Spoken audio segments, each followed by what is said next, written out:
Hello guys टुडुम टेणाও ভাই sorry sorry sorry hello guys সবাই কেমন আছো? আশা করি সকলেই ভালো আছো। আমরা এসেছি এবং গ্রামের দিকে। এখন তো আমাদের চারটে বাজছে, দাঁতনার কেটে নিয়ে চলে এসেছি এবং মাঠের দিকে। আর গ্রামের মানুষের কত গম লাগানো আছে। আমিও বেড়াতে এলাম মাঠের দিকে, যাই আবহাওয়াটা ভালো লাগবে আর আমার টাইমও কেটে যাবে।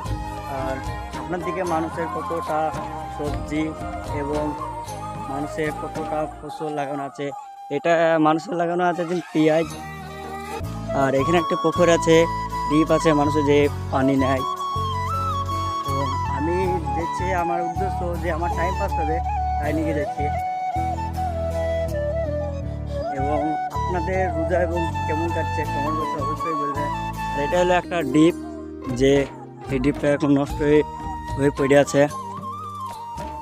মানুষের শখ, গম, ফসল ও বিভিন্ন রকমের ফসল লাগানো আছে।